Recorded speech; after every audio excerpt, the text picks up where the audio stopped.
और इस समय की बड़ी खबर हम आपको बता दें, सुप्रीम कोर्ट का बड़ा फैसला। हालांकि अभी ये एक जज की तरफ से फैसला आया है कि निजता का अधिकार मौलिक अधिकार है। पूरे 9 के 9 जज है, जब तक कि वो उनकी पूरा एक डिसीजन नहीं आ जाता है तब तक कोई भी फैसला नहीं होगा। आशीष कुमार सिन्हा हमसे जुड़ रहे हैं सुप्रीम कोर्ट से। आशीष, ये जहां तक जस्टिस खेर का ये डिसीजन होगा कि निजता का अधिकार मौलिक है, आगे क्या होने जा रहा है बताइए।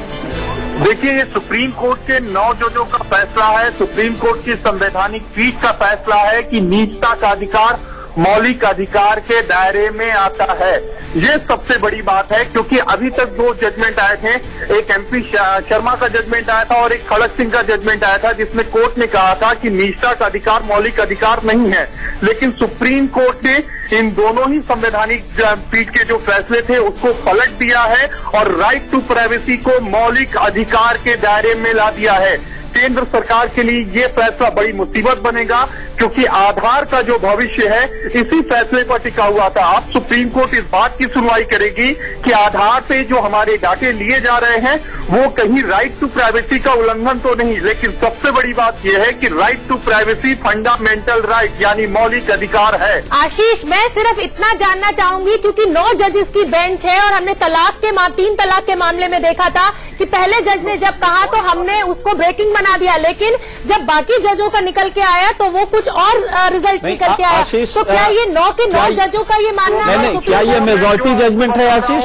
ये मेजॉरिटी जजमेंट है शोभना, जो मैं आपको कह रहा हूँ। बहुत बड़ी खबर। जजमेंट है, ये मेजॉरिटी जजमेंट है जो मैं आपको कह रहा हूँ कि 9 जजों की पीठ ने ये बात कही है कि मौलिक अधिकार के दायरे में आता है, यानी राइट टू प्राइवेसी जो है वो मौलिक अधिकार है। 2 अलग अलग जजमेंट है, मैं बार बार उनका जिक्र करूंगा, कि जिसमें ये कहा गया था 1950 और 60 के दशक में 2 जजमेंट आए थे जिसमें ये कहा गया था कि राइट टू प्राइवेसी जो है वो फंडामेंटल राइट नहीं है। लेकिन कोर्ट ने उस जजमेंट को पलट दिया है। अब राइट टू प्राइवेसी जो है वो मौलिक अधिकार के दायरे में आ गया है।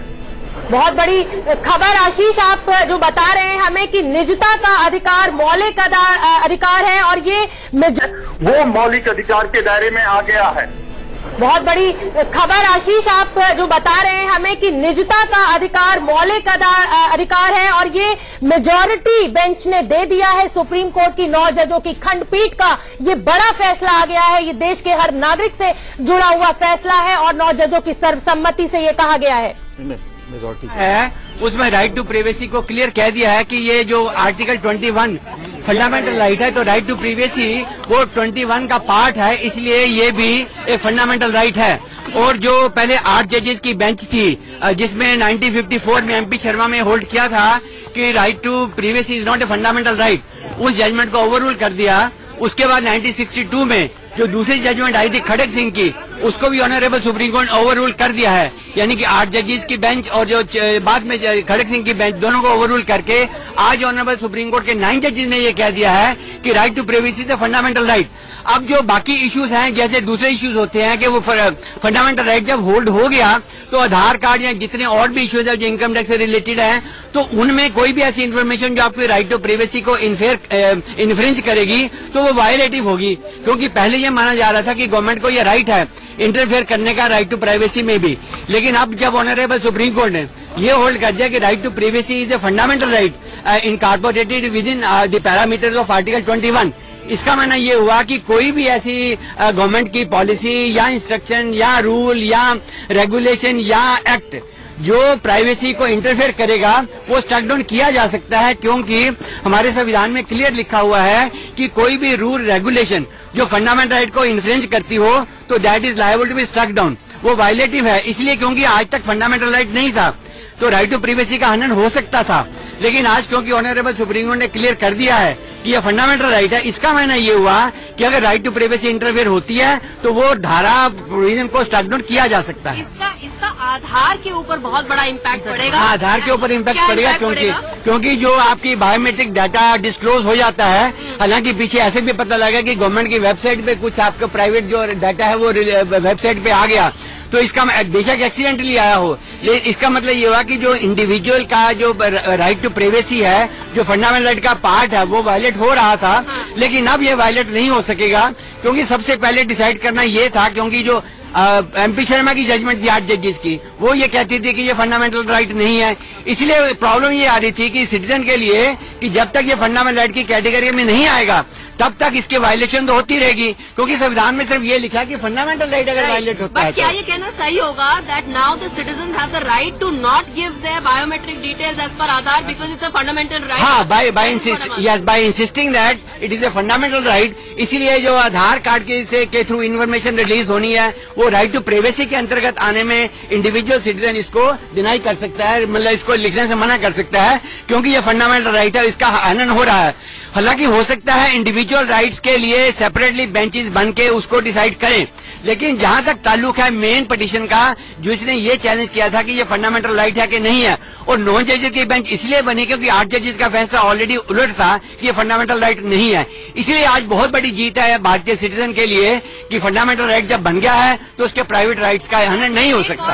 एक और सवाल, सरकार ने कहा है कि नेशनल सिक्योरिटी की इम्प्लीकेशंस बहुत मैसिवली इम्पैक्ट होती है अगर आप एक फंडामेंटल राइट टू प्राइवेसी दे देते हैं। What is your reaction to that? नहीं, देखिए अब जब 9 जजेस बेंच ने ये डिसाइड किया है कि ये फंडामेंटल राइट हो चुका है, इसीलिए जो गवर्नमेंट का, देखिए कोई भी नेशनल सिक्योरिटी एक्ट है या कोई भी दूसरा एक्ट है, उसके प्रावधान अगर आपकी right to privacy as a fundamental right को वायलेट करते हैं वो तो बात और है, लेकिन मान लो कोई अक्यूज है या कोई ऐसा व्यक्ति है जिसके खिलाफ ऑलरेडी कोई कार्रवाई चल रही है, उसके प्राइवेट राइट्स अगर हनन होते हैं तो वो बात सेपरेट है, वो with in the parameters of that particular act देखा जाएगा कि हनन हो रहा है कि नहीं हो रहा। Thank you so much. Okay, thank you. RK Kapoor.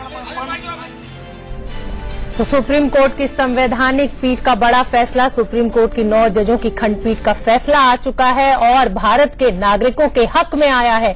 निजता का अधिकार मौलिक अधिकार है, सुप्रीम कोर्ट का बड़ा फैसला।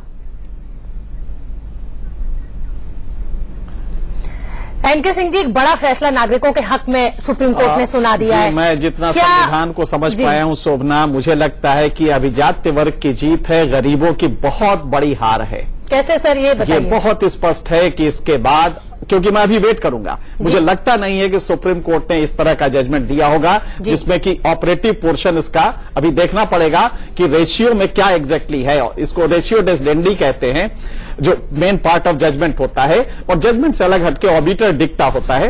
रेशियो में अभी क्या क्या है ये देखना पड़ेगा। मुझे अभी भी नहीं लग रहा है और विश्वास नहीं हो रहा है कि ये जजमेंट आया होगा। ये आया होगा, इसमें कोई दो राय नहीं है, लेकिन इसके बाद जो ऑपरेटिव पोर्शन होगा उसको देख के ही हम मुतमईन होंगे। लेकिन हम ये कह सकते हैं कि अगर ये जजमेंट है तो भारत के गरीबों के लिए करप्शन के खिलाफ जो एक कलेक्टिव कॉन्शियसनेस चल रहा था, उसके लिए एक बड़ा झटका है, क्योंकि बहुत दूर तक करप्शन को खत्म करने में आधार का काम था, ब्लैक मनी जनरेशन कम हो रहा था।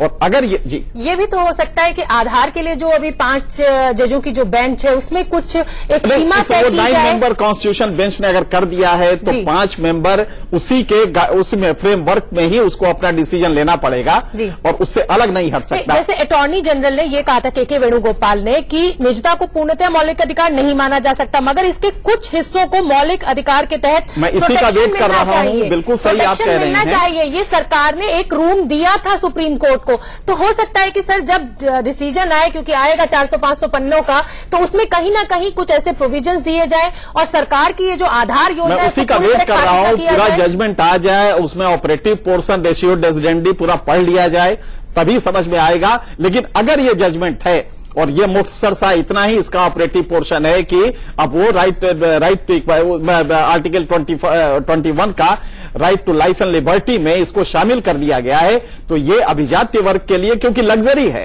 प्राइवेसी का नाम लेके आप लग्जरी में जा सकते ही, ये अभिजात्य वर्ग का एक चोंचलेबाजी है प्राइवेसी। लेकिन अगर ये गरीबों को मिल रही थी इमदाद आधार के बेसिस पे, डिलीवरी बहुत फास्ट होने जा रही थी। सिंह जी आपको रोकूंगी, आशीष सिन्हा हमसे जुड़ गए। जी आशीष, क्या अपडेट है आपके पास? देखिए, एक बड़ी खबर है, राइट टू प्राइवेसी जो है वो फंडामेंटल राइट है। सुप्रीम कोर्ट की 9 जजों की संवैधानिक पीठ ने इसे माना। सुप्रीम कोर्ट के मुख्य न्यायाधीश जस्टिस खेहर ने इस फैसले को पढ़ा। उन्होंने कहा कि सुप्रीम कोर्ट के 2 जजमेंट आए थे संवैधानिक पीठ के अलग अलग मसलों पर। एक खड़क सिंह का जजमेंट था और एक MP शर्मा का जजमेंट था। खड़क सिंह का जो जजमेंट था, दरअसल खड़क सिंह एक डाकू हुआ करता था और जब वो जेल से छूटा तो उसके पीछे सर्विलांस लगाया गया। ने पुराने जो फैसले थे जिसमें कहीं कहीं ये लिखा था कि भाई ये राइट टू प्राइवेसी मौलिक अधिकार नहीं है, उसको ओवररूल कर दिया है, बोला है कि मौलिक अधिकार है। इसका ये मतलब है कि अब अगर सरकार कोई कानून बनाती है, जैसे आधार का कानून बनाया है, जिसमें ये बोला है कि अभी तो ये बोला है कि सोशल वेलफेयर स्कीम्स के लिए आधार नंबर देना होगा, इनकम टैक्स के लिए आधार नंबर देना होगा, ये तो एक बात है।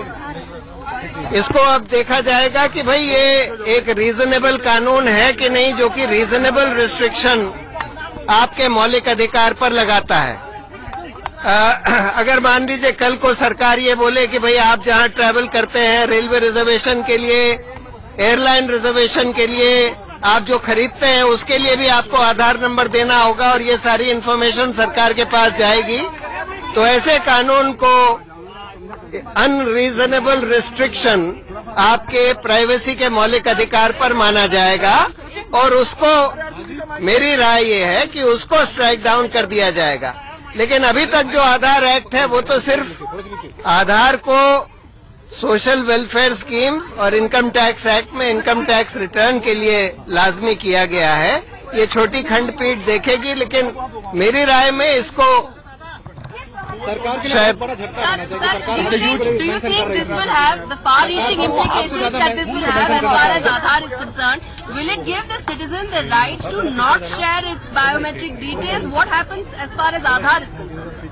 No, this judgment doesn't say anything about the right of, at least the judgment that has been read out so far, does not say anything about the right of citizens not to share their biometric details. Right now, it appears that all that this 9-judge bench has held is that this is a fundamental right under Article 21, and therefore any law which is made to restrict this fundamental right will have to be examined on the touchstone of Article 21, which means that the court will have to see whether that law imposes reasonable restrictions on your fundamental right to privacy or not. For example, if suppose the government were to tomorrow say that your Aadhaar card or your biometric identification will be required for your travel, for your purchases, etc., in my view that would be a totally unreasonable restriction on the right to privacy. However, so far as the present Aadhaar Act is concerned, it only requires the Aadhaar card to be used for social welfare schemes and the Income Tax Act requires it for income tax. Yes, हाँ, सरकार के लिए ये झटका है क्योंकि सरकार ने ये दलील दी थी कि ये मौलिक अधिकार नहीं है।